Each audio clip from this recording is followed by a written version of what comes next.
সঠিক তদন্তের মাধ্যমে জনগণের ব্যালটের অধিকার যদি ফিরিয়ে না দেন, বাংলার মানুষ জোর করে তাদের অধিকার কেড়ে নেবে ইনশাআল্লাহ।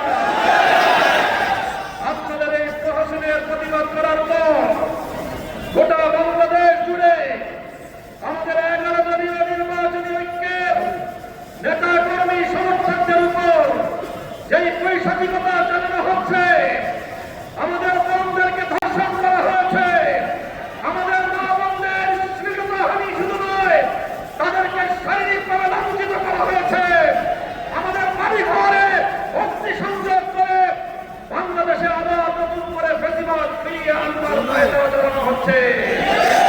মনে রাখবেন, রক্ত দিয়ে যে জুলাই বিপ্লব হয়েছে, সেই বাংলাদেশে আর কোনদিন ফেসিবাদ ফিরে আসতে পারবে না ইনশাআল্লাহ।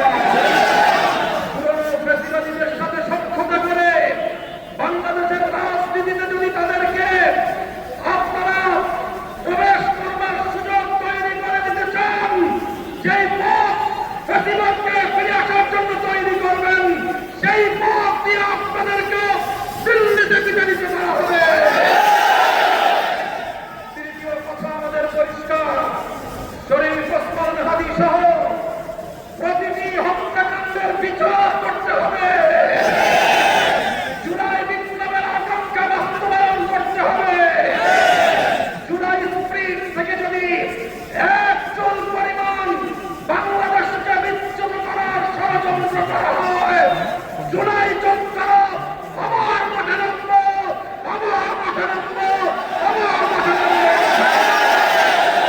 সকলকে ঐক্য এবং সংহত মজবুত করার, আগামী দিনে দেশের মানুষের হক এবং ভোটের ন্যায্য অধিকার বাস্তবায়নের লক্ষ্যে চলমান এই সংগ্রামকে মজবুত এবং সংহত রাখার জন্য আহ্বান জানাই। 12 ফেব্রুয়ারি মানুষের ব্যালটের অধিকারের সাথে নির্মম তামাশা করা হয়েছে। সারাদিন শান্তিপূর্ণ নির্বাচনের প্রকাশ্য নাটক সাজিয়ে সন্ধ্যার পর থেকে সূক্ষ্ম ইঞ্জিনিয়ারিং এর মাধ্যমে টার্গেটকৃত ব্যক্তিদেরকে জাতীয় সংসদে যাওয়ার পথে প্রতিবন্ধকতা সৃষ্টি করা হয়েছে। ডিপ স্টেটের এজেন্ডা বাস্তবায়ন করতে বাংলাদেশের জনগণের অর্থে লালিত প্রশাসন ব্যবহৃত হয়েছে। সিসি, আপনাকে বলতে চাই, আপনার পূর্ববর্তী সিসির পরিণাম থেকে আপনি শিক্ষা গ্রহণ করুন। আমরা যে আপত্তি জানিয়েছি,